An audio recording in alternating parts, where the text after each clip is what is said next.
स्वामी धर्मबंधु जी, मंचासीन विशिष्ट अतिथिगण, अध्यापकगण, अध्यापिकाओं,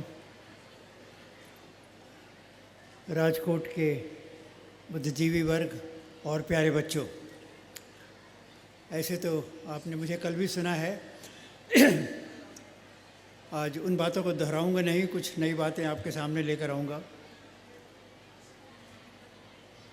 बख्शी जी नहीं है इस समय। बख्शी जी कहानियाँ आपको बहुत सुनाते हैं, तो मैंने सोचा आज मैं भी एक कहानी सुना दूँ, उसके बाद फिर गंभीर विषय पर आ जाएंगे। और ये कहानी एकदम सच्ची है, मेरे जीवन की घटना है। इसको मैंने केबीसी का जो शो होता है कौन बनेगा करोड़पति, उस पर भी सुनाया था। केबीसी के शो में मैं कोई कंपटीशन करके नहीं गया था, एक पुलिस अफसरों की उनको तलाश थी और इत्तेफाक से मेरा नाम आ गया कि इनको बुलाइए, तो मैं चला गया था। और मैंने पहले ही कह दिया था कि भाई जो धनराशि मैं जीतूंगा सारा दान में चला जाएगा। तो दान वाले जो लोग दान में सारी धनराशि दे देते हैं उनको एक सीलिंग है, 25 लाख से ज़्यादा आगे नहीं जाने देते, भोंपू बजा देते हैं और कहते समय पूरा हो गया। तो मैं भी 25 लाख तक गया था और भोंपू बज गया था, तो वहीं पे खेल ख़त्म हो गया था। वहाँ एक सवाल मुझसे पूछा गया था, उसके जवाब में मैंने ये कहा था और वही आप लोगों को भी सुनाना चाहता हूँ। घटना ऐसी है कि मैं उस समय नागालैंड में तैनात था और उस समय नागालैंड में सशस्त्र विद्रोह चल रहा था भारत सरकार के खिलाफ। नागालैंड के यहाँ बच्चे हैं, कितने बच्चे हैं इधर हाथ उठाएं? या नॉर्थ ईस्ट के कितने बच्चे हैं इधर हाथ उठाइए? ज़्यादा तो नहीं है, 20-30 हैं कुछ। अच्छा, मैं अभी युवा अफसर था और सुपरिटेंडेंट पुलिस का रैंक था, इंटेलिजेंस ब्यूरो में सेवा कर रहा था। उन दिनों नागा विद्रोहियों को ये लगने लगा कि हमारे पास हथियार की बहुत कमी है। तो हथियार की कमी के लिए उन्होंने एक प्लान बनाया कि हम चीन जाएंगे और चीन से हथियार, गोला बारूद वगैरह लेकर आएंगे। तो उनका एक 350 आदमियों का एक नागा विद्रोहियों का गैंग चीन चला गया। भारत सरकार को इसकी खबर लग गई और भारत सरकार को बड़ी परेशानी थी कि इतने आदमी चीन से हथियार लेकर आएंगे तो कितना विद्रोह और उग्र हो जाएगा और भयंकर हो जाएगा। खैर, अब वो चले गए चीन, आप वहाँ रोक तो पाए नहीं उनको। चीन से एक साल भर बाद वो वापस लौटे और वापस लौटे तो भारतीय सेना सतर्क थी, पर वो भी तो बहुत ही होशियार थे और गुरिल्ला यानी छापामार युद्ध में पारंगत थे। तो उन्होंने बड़े लुक्के छुपे कहीं से बॉर्डर से अंदर घुस गए और सेना को इसकी भनक नहीं लगी। अब भारत सरकार की परेशानी और दुगनी हो गई कि भाई ये चले भी गए, लौट भी आए और हमको न जाने का पता चला न लौटने का पता चला। और इंडियन आर्मी को हमने पूरी बॉर्डर पे लगा रखा था, पर वो वापस नागालैंड की सीमा के अंदर घुस गए। तो फिर ये हुआ कि अब नागालैंड की सीमा के अंदर जब घुस गए तो उनसे टक्कर तो लेनी है, उनको पता लगाओ और उनको मारो। तो ये काम उन्होंने आर्मी के जनरल से कहा। जनरल साहब थे, जनरल रॉली एक थे, मेजर जनरल दीमापुर नहीं, वहीं कोहिमा के पास थी एक जगह, वहाँ पे थे जखामा में। तो उन्होंने मुझको बुलाया कि प्रकाश इसका पता लगाओ कहाँ पे ये लोग छिपे हुए हैं। मैंने अपने जो सोर्सेज होते हैं, जासूस होते हैं, सब चारों तरफ भेजे कि भाई ये कहाँ आदमी छिपे हुए हैं।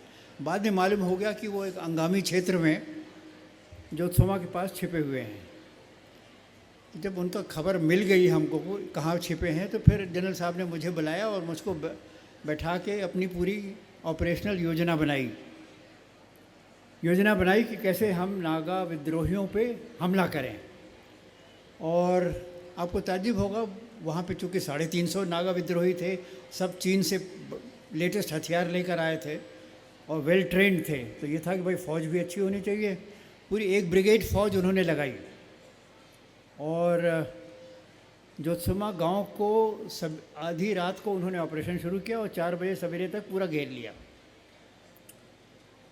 अब गांव में घिर तो गए विद्रोही, पर 4 या 5 बजे के बीच में कुछ विद्रोही अपना बाहर निकले थे किसी काम से, हो सकता है कॉल ऑफ नेचर के लिए गए हों, उनको भनक लग गई कि यहाँ तो फ़ौज आ गई है, पलटन आ गई है और हमको चारों तरफ से घेर लिया है।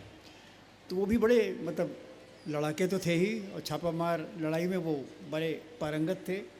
उन्होंने जल्दी से ही भेजा कि पूरे गांव का तुम रेकी करो और देखो कहाँ पे कुछ कमज़ोर या संभव है कि हम वहाँ से भाग के निकल जाएं। उन्होंने ऐसे एक क्षेत्र का पता लगाया और वहाँ से बड़ी सामान वामान बांध के सब जितना हथियार था लेके चीरते हुए निकल गए। उसमें बड़ी मुठभेड़ हुई और इंडियन आर्मी के भी आदमी मारे गए, उनके भी आदमी मारे गए, परंतु उनका मेन जो गैंग था 300 करीब निकल गया। पर यह कि कुछ पिछलग्गू जो पीछे रह गए थे, करीब 26 आदमी हम लोगों ने पकड़ लिए। अब 26 आदमी के विद्रोहियों के पकड़े जाने से और उनके पास जो लिटरेचर मिला, जो हथियार मिला, वो इस बात का अकाट्य प्रमाण था कि चीन नागा विद्रोहियों की मदद कर रहा है।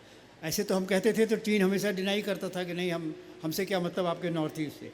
पर अब हमें चाइना के हथियार मिल गए, चाइना का जो लिटरेचर जो वहाँ चाइना में प्रशिक्षण दिया गया था वो सब हमें मिल गया। तो भारत सरकार ने इसको बहुत प्राथमिकता दी और इसके बारे में प्रोटेस्ट किया चाइना सरकार से। खैर प्रोटेस्ट वगैरह तो अपनी जगह रहा, पर उसके बाद जब नागा विद्रोहियों ने कहा कि भाई आखिर ये हमारे कैंप की खबर किसने दी, लीकेज कैसे हुआ, हमला कैसे हुआ, कैसे हमारे ऊपर हमला हो गया और हमें पता भी नहीं चला, सरप्राइज़ अटैक। तो उन्होंने फिर रिवर्स इंटेलिजेंस गैदर करना शुरू किया और घूमते फिरते उनको पता चल गया, पता लगाते कि इसके पीछे प्रकाश सिंह का दिमाग था। अब जब प्रकाश सिंह को आइडेंटिफाई कर लिया उन्होंने, तब नागा आर्मी, उन दिनों नागा बड़े वेल ऑर्गेनाइज थे, उनकी नागा फेडरल गवर्नमेंट थी, नागा आर्मी थी। ये मैं बात कर रहा हूँ लेट 60s की, पिछले साल की। अब उनको जब पता चल गया तो उन्होंने कहा भाई तो इनका इलाज होना चाहिए प्रकाश सिंह का। तो नागा आर्मी का एक कमांड होता था जिसको कहते थे सिक्योरिटी कमांड। सिक्योरिटी कमांड का ये काम था कि भाई किसी राजनेता की हत्या करना, किसी पुल को उड़ा देना, रेलगाड़ी में बम रख देना, ये सब उसका सिक्योरिटी कमांड का काम होता था। तो उसको ये एक आदेश, रिटन आदेश गया कि प्रकाश सिंह को ख़त्म करो। अब चलिए ये आदेश हो गया, हमको तो अभी शुरू में कुछ पता नहीं क्या हो रहा है। एक दिन ऐसा हुआ कि हम लोग चूँकि बहुत सारे सोर्सेज रहते थे, तो एक दिन एक रात शाम को एक सोर्स आया, उसने कहा साहब बहुत सारे डॉक्यूमेंट्स हमें मिले हैं और इन डॉक्यूमेंट्स को पर आप कॉपी करके हमें रातों रात लौटा दीजिए, क्योंकि इसको हमें जहाँ से चुरा के लाया हूँ वहाँ हमें वापस रखना है। अगर वापस नहीं रखा गया तो मालूम हो जाएगा कोई ले गया है और लीकेज हो गया। तो हम लोगों ने रातों रात उसकी फ़ोटोकॉपी बना ली और उसको और डॉक्यूमेंट्स को भेज दिया कि जहाँ से लाए हो जाके वापस रख दो। सवेरे मेरे दफ्तर में सारे इतना पुलिंदा रख दिया गया। अब उसके बाद मैं पुलिंदा पलट रहा हूँ क्या क्या है, नागा विद्रोहियों की क्या एक्टिविटीज़ हैं। पलटते पलटते एक कागज़ पे आके मैं रुक गया। अब वो कागज़ वही था जिसमें लिखा था कि Prakash Singh should be killed. अब मेरे नहीं समझ में आया कि इस कागज़ का मैं क्या करूं तो क्या करूं। अब मैं उसमें एसपी के रैंक पे था, मैं डीआईजी के पास गया कि साहब देखिए ऐसा कागज़ है, क्या करें। उनको भी नहीं समझ में आया कि इसको करें तो क्या करें। उन्होंने कहा भाई देखो दिल्ली खबर भेज दो और उनसे कहो कि हम लोग क्या करें बताइए, जिम्मेदारी अपनी टालने के लिए। तो फिर हम लोगों ने दिल्ली खबर भेज दी। दिल्ली से वायरलेस आया कि प्रकाश सिंह को पहले हवाई जहाज़ से आप दिल्ली भेज दीजिए। उन दिनों नागालैंड में तो कोई एयर सर्विस थी नहीं। मैं जोरहट गया, जोरहट से हवाई जहाज़ पकड़ के दिल्ली पहुंच गया और मेरी पेशी हुई मतलब भारत सरकार के दो सबसे बड़े अफसरों में के सामने, जो इंटेलिजेंस ब्यूरो के थे, डायरेक्टर इंटेलिजेंस ब्यूरो और जो आदमी नॉर्थ ईस्ट का काम देखते थे। तो खैर बातें तो बड़ी लंबी हुई, पर उसका लब्बो लबाब ये था कि देखो प्रकाश तुम्हारी जान का खतरा है, तुम वापस नागालैंड मत जाओ, यहीं रुक जाओ और हम तुम्हें पोस्टिंग दे रहे हैं, यहीं पे तुम ज्वाइन कर लो। अब रहा तुम्हारी पत्नी और बच्चों का सवाल, दो मेरे छोटे छोटे बच्चे थे उस समय, उनका हम हेलीकॉप्टर भेज रहे हैं, उनको हम उठा ले आएंगे, पर तुम you should not go back to Nagaland. अब मेरे मन में समझ में नहीं आया कि क्या इसके लिए कैसे रिएक्ट करें। पता नहीं, मैं तो इतनी जल्दी दिमाग का कंप्यूटर कैसे काम किया, पर मेरे मन में तुरंत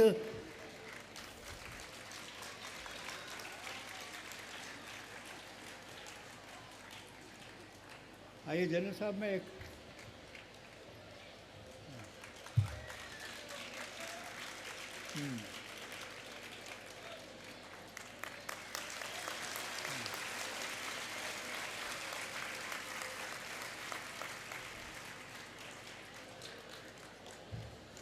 जनरल साहब, एक किस्सा मैं सुना रहा था, ज़रा ध्यान दीजिएगा। अब किस्सा तो आधा से ज़्यादा हो चुका है, फिर भी किस्सा आपको बताता हूँ।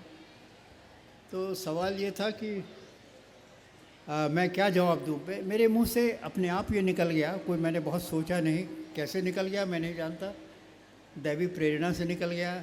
मैंने कहा सर, मैं विश्वास करता हूँ कि जाको राखे साइयाँ मार सके ना कोई, इसलिए मुझे वापस जाने दीजिए।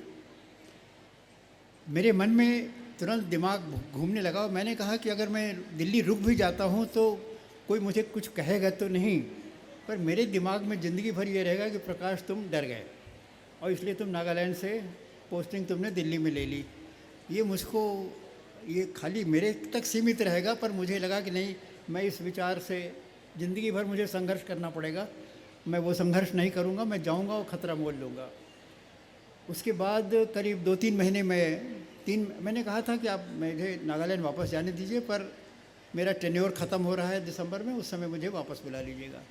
तो बाद में मैं 3 महीने और रहा और बस यूँ कहिए कि बड़ी लंबी कहानी है कैसे मैं बचता रहा। एक तरह कैट एंड माउस का गेम था, वो लोग मुझे ढूंढ रहे थे, मैं कहीं भूमिगत हो जाता था। पहले तो वो अंडरग्राउंड होते थे, अब मैं अंडरग्राउंड होने लगा। किसी को पता नहीं चलता था, मैं रहता नागालैंड में ही था, पर किसी को ये नहीं पता चलता था कि कहाँ पे हैं। केवल हमारे हेडक्वार्टर पे कोई ये, मैं डेली एक खबर भेजता था और एक कोड नेम रोज़ बदलता था मेरा, क्योंकि एक लीक हो गया तो मेरा लोकेशन मालूम हो जाएगा। तो 2-3 महीने तक ये खेल चलता रहा और उसके बाद मतलब मुझे मालूम है कोहिमा में मेरे बारे में इंक्वायरी होने लगी कि ये सिंह साहब आजकल दिखते नहीं, कहाँ हैं। जो लोग विद्रोहियों से संपर्क में थे उन्होंने कई बार हमारे दफ्तर में पता किया आजकल सिंह साहब हैं कहाँ। तो खैर मैं दफ्तर आता था, कुछ काम किया, उसके बाद फिर गायब हो गया। हमें याद है पहले दिन जब मैं गायब हुआ था तो मैंने अपनी पत्नी से कहा था कि देखो कल सवेरे हमें टूर पे जाना है। तो खैर वो उसके लिए तो तैयार हो गई, पर मैंने कहा नहीं, 4 बजे सवेरे निकलना है। हमारे 2 बच्चे थे, दोनों बच्चों को बैठाया मैंने, और उन दिनों तो उतने अच्छे साधन नहीं थे, जीप थी, ट्रॉली में सामान रखा और 4 बजे सवेरे हम लोग निकल गए। कहाँ गए किसी को नहीं बताया, कि केवल मेरे हेडक्वार्टर को मालूम था। और उसके बाद हमारी पत्नी बड़ी परेशान रहती थी, पर वो हमारे बीच में ये था कि देखो तुम हमारे काम के बारे में सवाल मत पूछना। तो बेचारी जानती थी कि बताएंगे नहीं क्या बात है, तो उनको तो कुछ पता नहीं था, पर परेशान रहती थी कि आजकल कोई अजीब सी बातें हो रही हैं, कभी कहीं चले जाते हैं, कभी घर में पुलिस की गार्ड आ जाती है, कभी कुछ होता है, ये सब हो क्यों रहा है। तो मैंने तो उनको कभी नहीं बताया। और जब मेरा नागालैंड से ट्रांसफ़र हो गया, ट्रेन में हम लोग दीमापुर में ट्रेन पकड़ी, और जब ट्रेन दीमापुर की सीमा नहीं, नागालैंड की सीमा से बाहर असम में पहुंच गई, तब मैंने उनको ये सारा किस्सा बताया कि इन दिनों ये क्या हो रहा था। तो खैर वो बहुत मतलब भौचक होकर सारी बातें सुनती रहीं, पर उसके बाद धीरे धीरे खैर नॉर्मल हो गई। तो ये मेरे जीवन का एक ऐसा किस्सा था जो वो असल में अमिताभ बच्चन ने मुझसे पूछा था कि आतंकवादियों के पीछे तो आप रहते थे, कभी आतंकवादी भी आपके पीछे पड़े?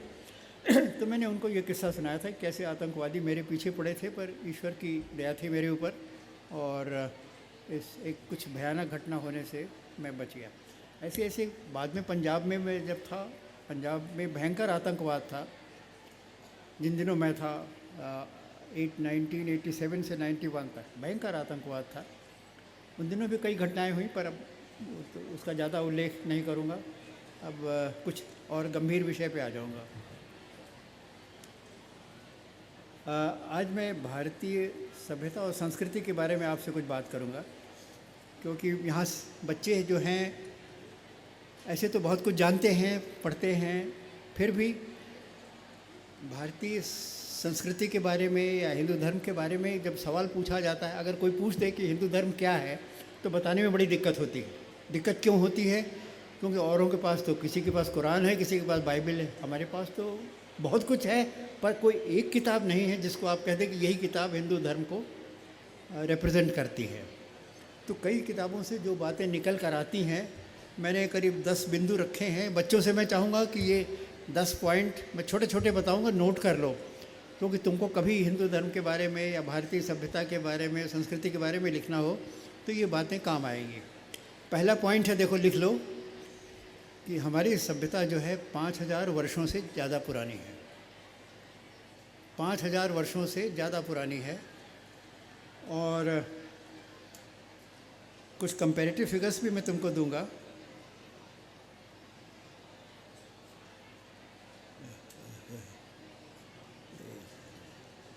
हाँ, एक जगह से कहीं मैंने पढ़ा था कि दुनिया के जो 10 सबसे बड़े धर्म हैं वो कितने पुराने हैं।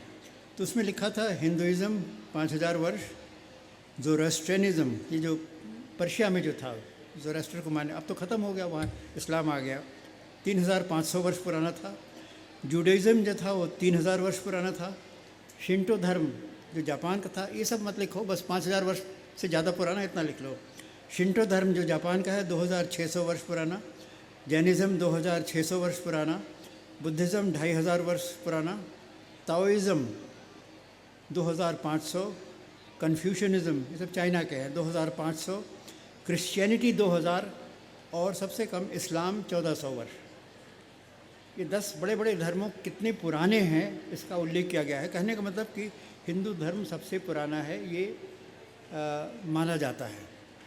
और ख़ास बात यह है कि देखिए हमारी सभ्यता, ऐसे तो भारतवर्ष में बराबर आक्रमण होते रहे, मतलब wave after wave of invasions हुए हैं इंडिया पे। आप देखिए, मतलब शाकास का हुआ, कुशान्स का हुआ, मुगल्स का हुआ, ब्रिटिशर्स का हुआ, फ्रेंच भी आए, डच भी आए, इंग्लिशमैन तो आए ही, ये सब आए, एक के बाद एक सब लोग आते रहे भारतवर्ष में। और भारतवर्ष को अपने कार्यकाल में इन्होंने अपने संस्कृति से प्रभावित करने की कोशिश की। और ख़ास तौर से जब इस्लामिक इन्वेजन्स हुए तो उन्होंने तो बाकायदे as a matter of plan कि इनके टेम्पल्स को डिस्ट्रॉय करो, इनके आइडल्स को, इनके मूर्तियों को डिस्ट्रॉय करो और इनके धर्म को ख़त्म कर दो। और उन्हीं दिनों ये नालंदा की लाइब्रेरी, तक्षशिला की लाइब्रेरी सब जला भी दी गई। तो हिंदू धर्म को ख़त्म करने की इतनी कोशिशों के बावजूद आज भी ये धर्म वाइब्रेंट है, स्पंदन कर रहा है, प्रगति कर रहा है, पुनर्जीवित हो रहा है, इसका पुनरुत्थान हो रहा है। ये एक बहुत बड़ी बात है। ये कुछ हमारे धर्म में कुछ ऐसी वाइटैलिटी है। मैं एक कहीं सोशल मीडिया पे देख रहा था कि उसमें सिंगापुर के prime minister Lee Kuan Yew कह रहे थे कि जो एंशिएंट रिलीजन्स को हैं इनको आप नहीं ख़त्म कर सकते। और उन्होंने ख़ासतौर से हिंदू धर्म का उल्लेख किया कि आप कितनी भी कोशिश कर लीजिए, क्रिश्चियंस ने पूरा कोशिश की कि हिंदू पूरे एशिया को हम क्रिश्चियनिटी में कन्वर्ट कर दें। आप लोगों को मालूम नहीं है होगा, और कुछ बातें लोग उल्लेख नहीं करना चाहते। अरुणाचल ऐसा प्रदेश है जहाँ की सब लोग, मतलब वो अपना सन और मून को मानने वाले थे और ट्राइबल्स थे। तो कैथोलिक मिशंस ने वहाँ घुसने की कोशिश की, तो उनको खैर वहाँ पे अरुणाचल में एक एक्ट है, indigenous tribals faith protection act. तो ये था, कैथोलिक्स को भी नहीं घुसने दिया गया। बाद में, और ये बात की चर्चा चूँकि ज़्यादातर समय कांग्रेस की सरकार थी नहीं हुई, सोनिया गांधी के प्रभाव में राजीव गांधी ने नियमों को, कानून को तोड़ते हुए कैथोलिक्स को अरुणाचल में प्रवेश दिया। और आज रिजिजू जो अरुणाचल के मंत्री हैं वो कहते हैं कि Christianity is the fastest growing religion in Arunachal Pradesh. North east में मैं तो था 1965 से 68 तक, उन दिनों क्रिश्चियंस की आबादी मुश्किल से 20% के आसपास थी नॉर्थ ईस्ट में। और मैंने कई बार चुनौती देकर, ललकार कर विवेकानंद केंद्र को और अन्य लोगों को कहा कि तुम लोग आओ यहाँ नागालैंड में अपनी संस्कृति को बचाने के लिए, और जो तुम्हें प्रोटेक्शन चाहिए मैं इंश्योर करूँगा कि तुम्हें सुरक्षा भी मिल जाएगी। परंतु कोई नहीं आया और मतलब मुझे निराश होना पड़ा। और ये बात तो बहुत पुरानी है, जब मैंने कहा 20% है। आज की तारीख में नागालैंड और अन्य नॉर्थ ईस्ट स्टेट्स में क्रिश्चियनिटी 90% के ऊपर चली गई है। और ये हमारी अकर्मण्यता क्या है भाई? वो तो बैप्टिस्ट मिशन है, अमेरिका से समुंदर पार करके यहाँ आए, दुरूह क्षेत्रों में गए, उन्होंने प्रोपेगेंडा किया, और ख़ास तौर से एजुकेशन के द्वारा और मेडिकल एड के द्वारा। अस्पताल खोले उन्होंने, स्कूल खोले, और इसके द्वारा धीरे धीरे ट्राइबल बच्चे आकर्षित हुए और फिर उनको धीरे धीरे क्रिश्चियन बना लिया। तो हमारे लोग क्यों नहीं गए? ये तो हमारी अपनी कमज़ोरी, हमें अपनी कमज़ोरी भी समझनी पड़ेगी, अपने धर्मगुरुओं की अकर्मण्यता भी समझनी पड़ेगी। मैं तो कई बार धर्मगुरुओं से मेरी बहस हो जाती है। मैं देखता हूँ कि ये लोग बस इनके ऊपर एक आदमी कोई चमर हिलाता रहे और इनको काजू किशमिश खाने को मिलता रहे, बस यही इनका काम रह गया है। हिंदू धर्म के बचाव के लिए क्या करना चाहिए, ये लोग इसके बारे में नहीं सोचते हैं। मैंने कई बार इधर जब दक्षिण भारत में एक एंटी सनातन धर्म जब आंदोलन चला, तो मैंने कई धर्मगुरुओं को चिट्ठी भी लिखी कि ये काम आप करिए। मैंने कहा आप क्यों नहीं, आप पुरानी परंपरा को निभाते हुए जाके तमिलनाडु में झंडा गाड़ के कहिए कि हम आए हैं आपसे शास्त्रार्थ कर रहे हैं, आप सनातन धर्म के बारे में क्या जानते हैं, आइए हमसे आपसे बहस करेंगे। कोई धर्मगुरु नहीं जाता, कहते हैं नहीं वो तो अपने आप ठीक हो जाएगा। अरे अपने आप कैसे ठीक हो जाएगा? आपका पुरुषार्थ भी तो होना चाहिए, आपकी तरफ से प्रयास भी तो होना चाहिए। कहने का मतलब यही कि सनातन धर्म पे, हिंदू धर्म पे बराबर आक्रमण होते रहे हैं क्रिश्चियनिटी के और इस्लाम के, पर इसके बावजूद धर्म अभी भी इसका स्पंदन बना हुआ है, इसकी शिक्षा बनी हुई है, बल्कि इसको रिवाइव किया जा रहा है, रिवाइटलाइज किया जा रहा है, इसका रेनेसांस हो रहा है एक तरह से। और उसके लिए तो हमें वर्तमान लीडरशिप को धन्यवाद देना पड़ेगा। पर ख़ास बात जो है, जो मैं चाहता हूँ तुम लोगों ने नोट कर लिया कि 5000 वर्षों के तक से ये धर्म जीवित है, इसमें स्पंदन हो रहा है, वाइब्रेंट है और आगे तरक्की कर रहा है, in spite of invasions by waves and waves of invasions by different groups of people. जैसे मैंने बताया, शाका आए, कुषाण आए, हून आए, मुग़ल आए, ब्रिटिश आए, ये सब आए, उसके बावजूद ये चल रहा है। ये तो 5000 वर्ष पुराना है। दूसरे, डिस्पाइट इन्वेजन मतलब बराबर आक्रमण के बावजूद यह सभ्यता जीवित है। तीसरी बड़ी दो बात हमने बता दी। पहली बात 5000 वर्ष, दूसरी बात आक्रमणों के बावजूद ये धर्म अभी भी इसमें स्पंदन हो रहा है, ये जीवित है। तीसरी बात है कि सब कुछ होने के बाद, हर धर्म से मतलब अन्य धर्मों से चोट खाने के बाद भी हम ये कहते हैं कि ऑल रिलीजन्स आर ट्रू। हर धर्म ईश्वर को पाने के अलग अलग रास्ते हैं। हमने कोई ये एटीट्यूड नहीं लिया कि हमारा हिंदू धर्म ही सही है और बाकी धर्म गलत है। ऑल रिलीजन्स आर ट्रू, सभी धर्म सही हैं और ईश्वर को पाने के अलग अलग रास्ते हैं। ये तीसरा बिंदु। चौथी बात, टॉलरेंस यानी सहिष्णुता, टॉलरेंस। हिंदू धर्म एक बड़ा भारी इसका सिद्धांत है कि हम टॉलरेंट रहेंगे और दूसरों के प्रति हम कोई जवाब में या बदले की भावना से इनटॉलरेंट नहीं होंगे। पांचवी बात, इसको स्वामी विवेकानंद ने बहुत जोर देकर कहा था अपने शिकागो एड्रेस में कि हिंदुइज्म इज़ एसिमिलेटिव, यानी दूसरे धर्मों के गुण को ये स्वीकार कर लेता है और अपनी सभ्यता में उसको आत्मसात कर लेता है और फिर अपने मोमेंटम से अपने मूल रूप में चलता रहता है। तो इट इज़ एसिमिलेटिव, हिंदू धर्म एसिमिलेटिव है, ये दूसरों के अच्छे गुणों को अपना लेता है।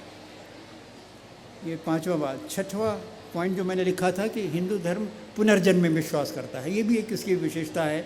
बाकी लोग तो ये मानते हैं कि आप दफना दिए गए तो दफना दिए गए और उसके बाद तो आपका जब डे ऑफ रेकनिंग होगा, अल्लाह आएंगे या ईसा मसीह आएंगे तो आपका हिसाब किताब होगा। हम लोग पुनर्जन्म में विश्वास करते हैं। तीसरा, निर्वाण का हमारा कॉन्सेप्ट ये है कि लिबरेशन, मोक्ष में हम विश्वास करते हैं। लिबरेशन मतलब हमारा जीवन का अल्टीमेट जो एम होना चाहिए वो कि हम मोक्ष हमें मिल जाए और हम जो जीवन मरण का जो ये चक्कर है इससे हम मुक्त हो जाएं और फिर से हमारी आत्मा परमात्मा में लीन हो जाए। ये था छठवां, पुनर्जन्म का। और पुनर्जन्म से as a follow up, as a corollary उसका ये था कि निर्वाण का एक कॉन्सेप्ट था कि निर्वाण प्राप्त करना। आठवां बिंदु मैंने जो नोट किया है, वसुधैव कुटुंबकम, मतलब सारा संसार एक फैमिली है। जो अन्य धर्मों का है कि भाई नहीं केवल हमारा ही धर्म रहेगा तभी फैमिली चलेगी और बाकी धर्मों को हमें आमूल नष्ट कर देना है, ऐसा हमारा कोई नहीं है। सारा संसार एक परिवार है। 8वां नवा है यूनिवर्सल ब्रदरहुड, वो भी उसी से फॉलो करता है, उसकी करोलरी है यूनिवर्सल ब्रदरहुड। शिकागो एड्रेस का मेन थीम स्वामी विवेकानंद का यही था, यूनिवर्सल ब्रदरहुड का। और 10वां ये है कि हर व्यक्ति में डिविनिटी का, ईश्वर एक डिवाइन पावर है, एक डिवाइन स्पार्क है, जिसको संस्कृत में कहा जाता है तत्वम असि। मतलब हर आदमी लिबरेशन प्राप्त कर सकता है, हर आदमी मोक्ष प्राप्त कर सकता है। ये दूसरी बात है कि उसके अंदर का जो ईश्वरीय तत्व है, ईश्वरीय स्पार्क है, वो तामसिक विचारों के कारण, तामसिक आदतों के कारण उस पर राख पड़ जाती है, उस पर कवर चादर पड़ जाती है, वो छिप जाता है। परंतु एक डिवाइन स्पार्क हर व्यक्ति में है। ये 10 बिंदु मैं चाहता हूँ तुम लोगों ने अगर लिख लिया है तो बहुत अच्छा है, क्योंकि अगर हिंदू धर्म के बारे में कभी बोलना हो, सनातन धर्म के बारे में बोलना हो, तो ये हमारे मूलभूत सिद्धांत हैं जिसको मैंने एनालाइज करके निकाला है। अच्छा, कुछ सवाल तुमसे पूछें, अब देखें तुम्हारी जानकारी टेस्ट करें। उपनिषद का नाम सुना है तुमने? बोलो, उपनिषद का नाम सुना है कि नहीं सुना है? अच्छा, 3-4 उपनिषद के नाम बताओ।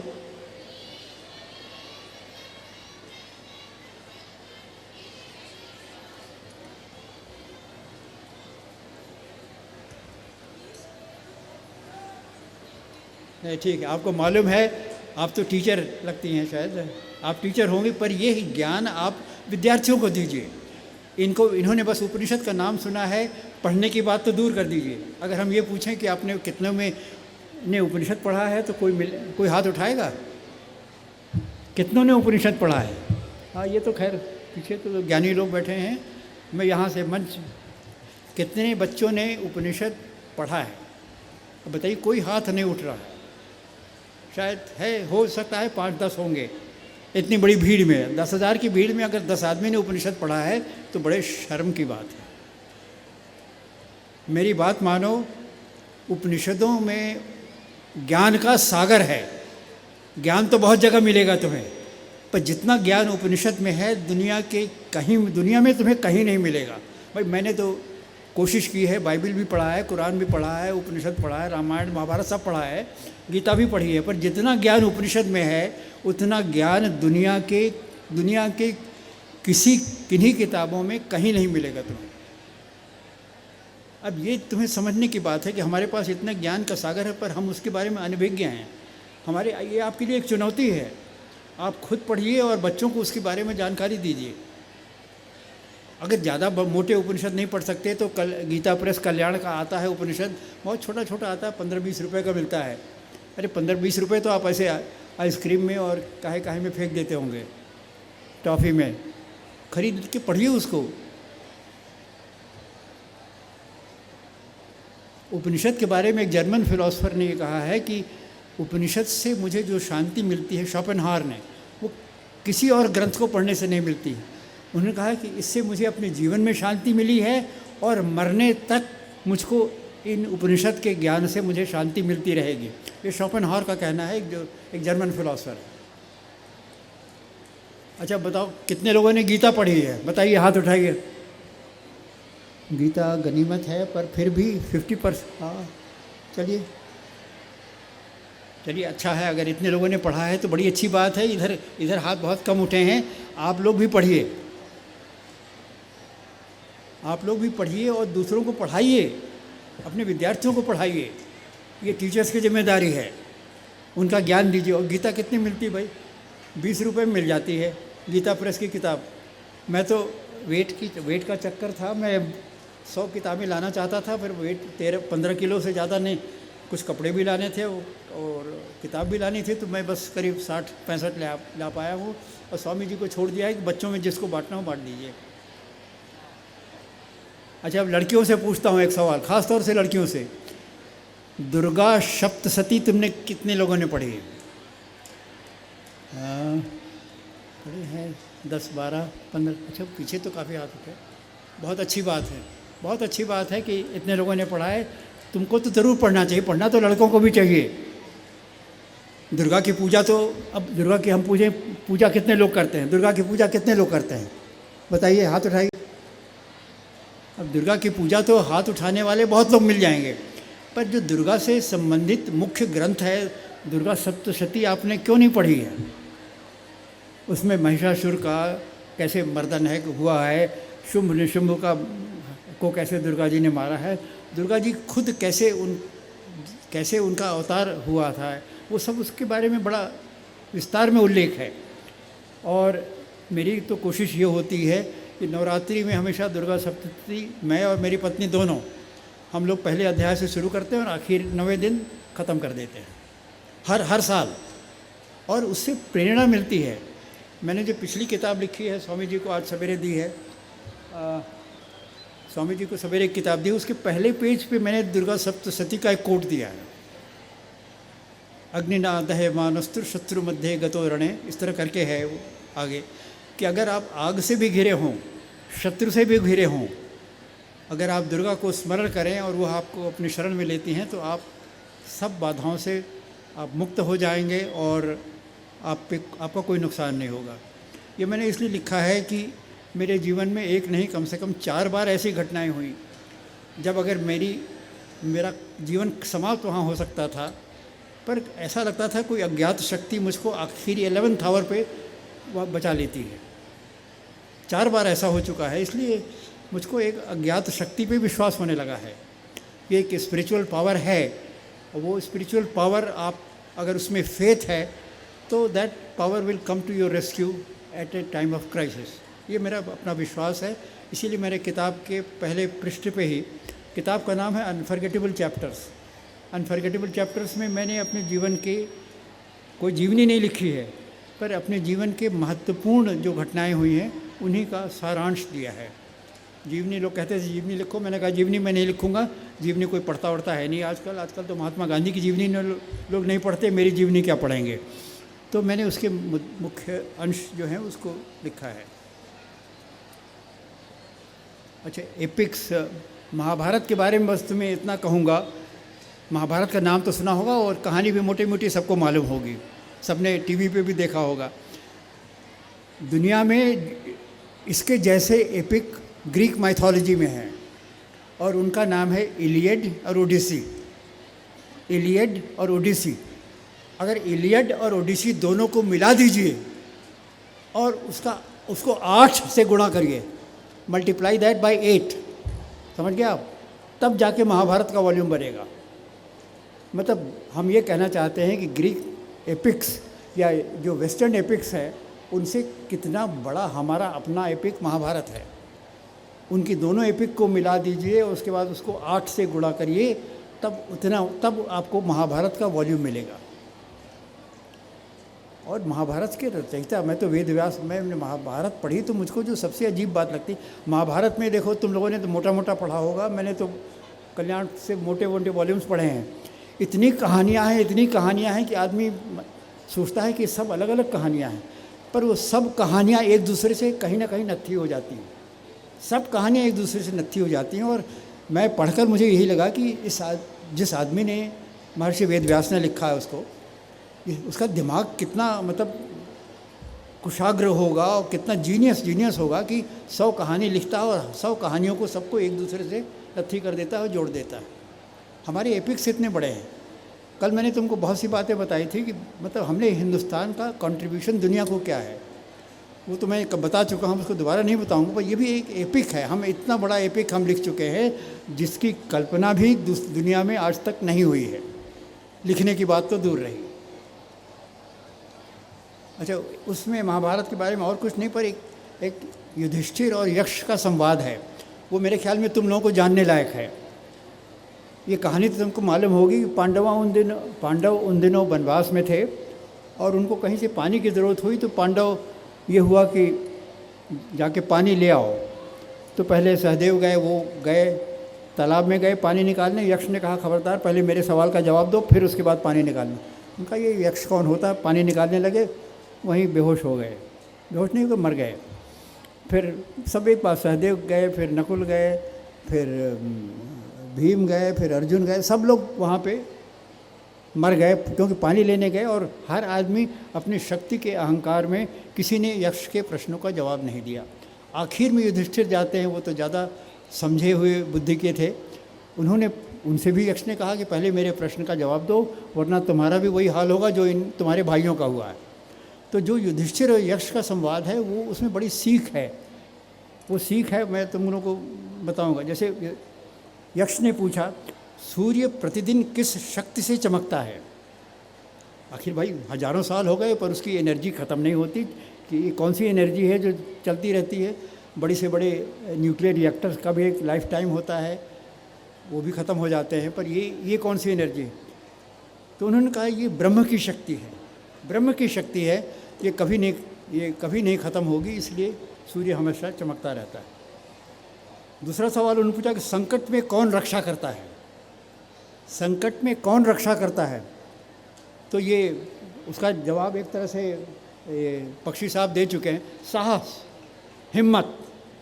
हिम्मत है तो आपकी रक्षा हो जाएगी, अगर हिम्मत नहीं है तो फिर आपके पास कोई भी अस्त्र हो, शस्त्र हो, आप हार जाएंगे। संकट में जो साहस है वो आपकी रक्षा करता है। फिर उसने पूछा, आसमान से ऊंचा क्या है? आसमान से ऊंचा क्या है? उनका पिता। उनका पृथ्वी से अधिक धैर्य किसमें है? माँ। आसमान से ऊंचा पिता है, पृथ्वी से अधिक धैर्य माँ में है। पृथ्वी से अधिक धैर्य इसलिए क्योंकि पृथ्वी इतना बोझ उठाती है, सारी दुनिया का बोझ तो आखिर पृथ्वी उठा रही है। तो माँ और पिता का भारतीय दर्शन में बहुत बड़ा महत्व है, बहुत बड़ा महत्व है, और इनको बहुत ऊंचे स्थान पर रखा गया है। ये मैं इसलिए भी तुम लोगों को कह रहा हूँ कि आज अखबार पढ़िए तो बहुत जगह ऐसी खबरें मिलती हैं कि कहीं बेटे ने पिता को ये कर दिया, मार दिया, फलाना हो गया, प्रॉपर्टी डिस्प्यूट था वगैरह, रोज़ रोज़ खबर ये सब निकलती है। माता और पिता का इतना ऊंचा स्थान भारतीय दर्शन में है, इसको याद रखो। और जिस दिन तुमने माता पिता का आदर करना छोड़ दिया, उस दिन तुम अपनी मूल संस्कृति से बहुत दूर हट गए। माता पिता अगर गलती में तुम्हें लगता है कि उन्होंने गलत ढंग से तुमको कुछ कड़वी ज़बान बोल दी, उसको भी इग्नोर कर जाओ, क्योंकि एक दिन तुम भी माता पिता बनोगे, इसको कभी मत भूलो। अच्छा खैर, युधिष्ठिर का संवाद, अभी 3-4 सवाल और हैं। वायु से तेज कौन है? वायु से तेज कौन है? उन्होंने कहा मन। क्योंकि मन तो अभी आपने सोचा कल आप पहुंच गए, अमेरिका पहुंच गए, हम अमेरिका जा रहे हैं, चलिए हो गया। तो मन, इसको गीता में भी कहा कि मन तो इतना चंचल है कि उसको कंट्रोल करना वायु को कंट्रोल करने से ज़्यादा मुश्किल है, गीता में भी लिखा है। तो इसीलिए कहा कि वायु से तेज कौन है? तो मन। मौत के समय कौन साथ जाता है? मौत के समय भाई बहन सब लोग तो यहीं रह जाते हैं, सारे रिश्तेदार दोस्त सब, सिनेमा मोबाइल भी यहीं रह जाता है जिसको तुम कभी छोड़ते नहीं हैं। तो मौत के बाद कौन साथ जाएगा? वो तुम्हारा कर्म तुम्हारे साथ जाएगा, तुम्हारा कर्म। गीता में भी सारी फिलॉसफी तो कर्मयोग से ही संबंधित है। और सुख क्या है? सुख क्या है?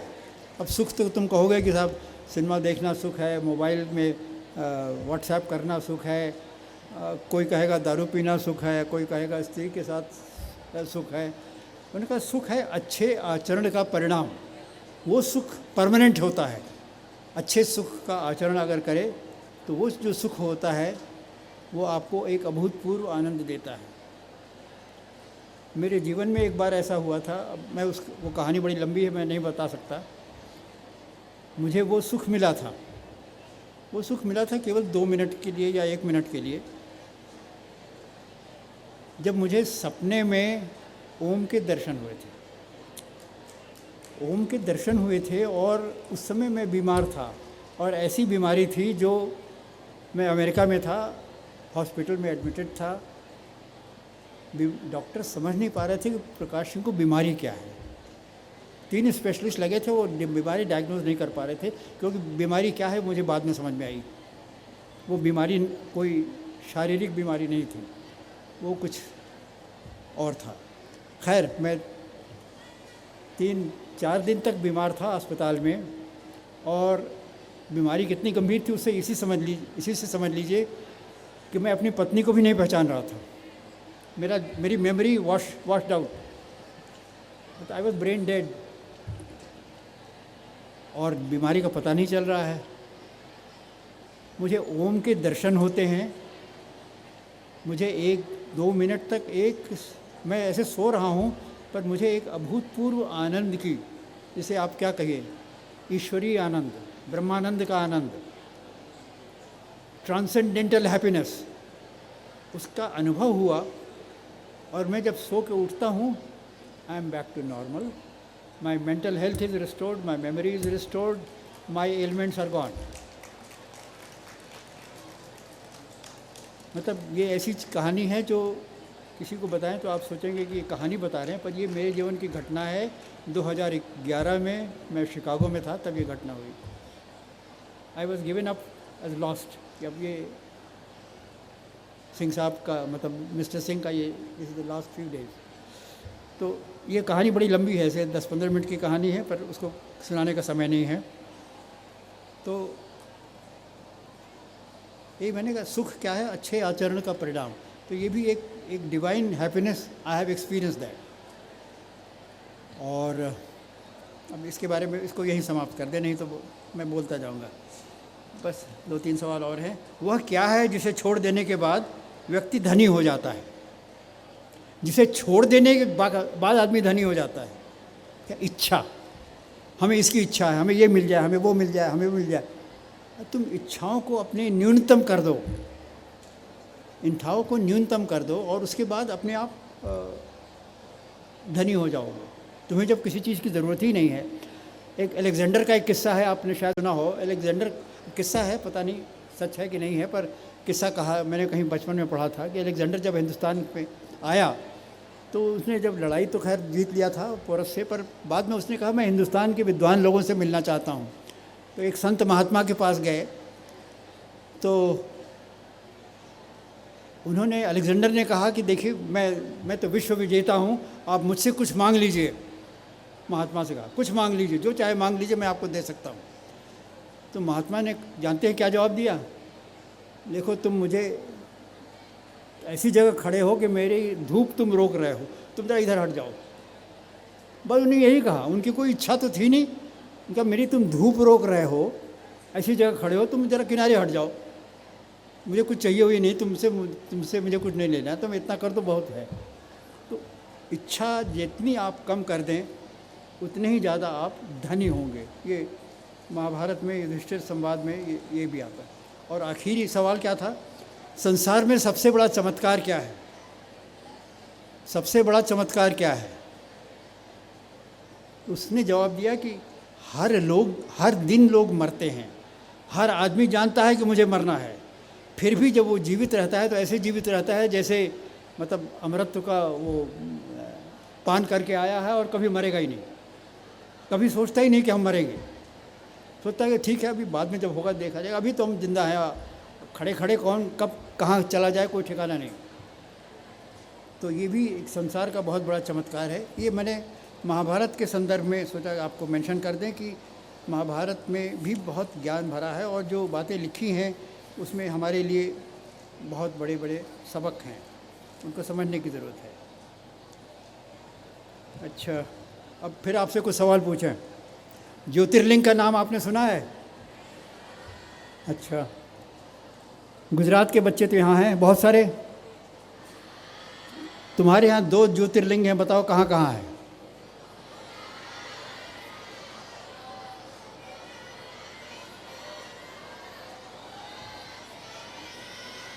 चलो तुम्हें मालूम है, बड़ी अच्छी बात है। सोमनाथ में है और द्वारका में है, 2 ज्योतिर्लिंग तुम्हारे यहाँ। अच्छा, महाराष्ट्र के बच्चे हैं यहाँ? महाराष्ट्र के बच्चे बहुत कम है, इसलिए तुमसे नहीं पूछेंगे।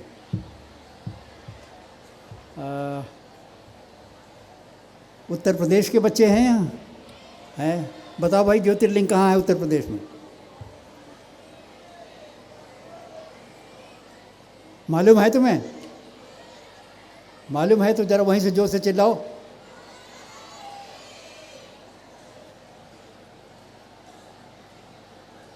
काशी विश्वनाथ का ज्योतिर्लिंग है, और अब ऐसे तो उत्तराखंड में चला गया है, वरना केदारनाथ भी है। ज्योतिर्लिंग कुल कितने हैं मालूम है? 12। शाबाश, 12 कहाँ हैं सब, ज़रा उसको देख लो। और कोशिश, जब अपनी, अभी तो तुम्हारी ज़िंदगी बहुत लंबी है, कोशिश करो कि अपने जीवन काल में 12 का दर्शन कर लो। शक्तिपीठ कितने हैं बताओ? शक्तिपीठ कितने हैं देवी देवी के? बोलो, एक बच्ची बोलो, खड़ी होके बोलो।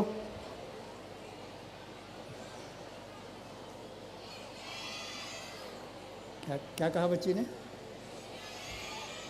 अच्छा, सुनाई हमको नहीं पड़ा, पर अगर तुम्हें मालूम है तो बड़ी अच्छी बात है। 51 शक्तिपीठ हैं, वो तो बहुत सारे हैं, उनका जिक्र करना मुश्किल है।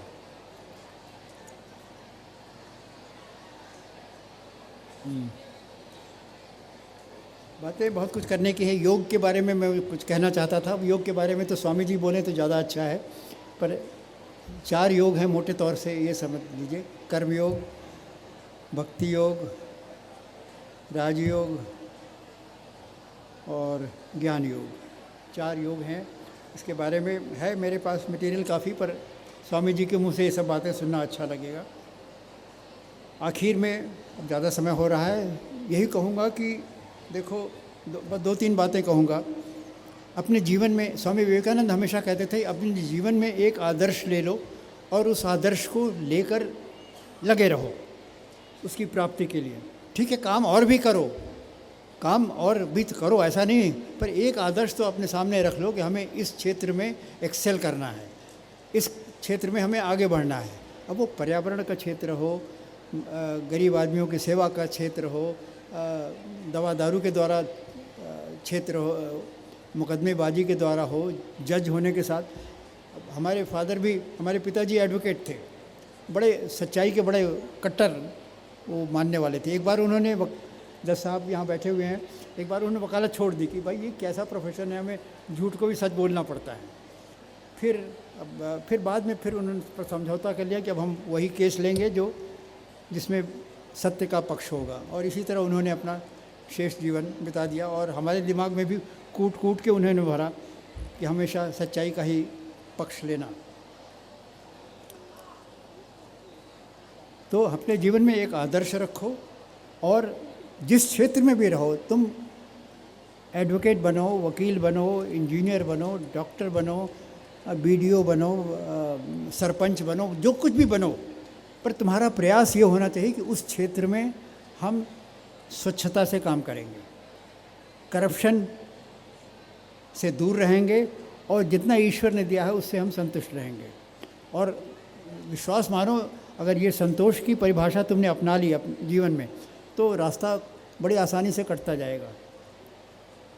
अब मैं किसी से कहता हूँ, अब हमारी नौकरी है तो आईपीएस की नौकरी है, 350 रुपये से शुरू हुई थी। अब किसी से कहें तो यार मजाक लगेगा, मजाक है। और जब मैं रिटायर हुआ तो मेरी तनख्वाह हिंदुस्तान में मतलब टॉप ब्रैकेट में थी, सेक्रेटरी लेवल पे तनख्वाह जो थी मुझे मिलती थी, और वो क्या तनख्वाह थी, 8,000।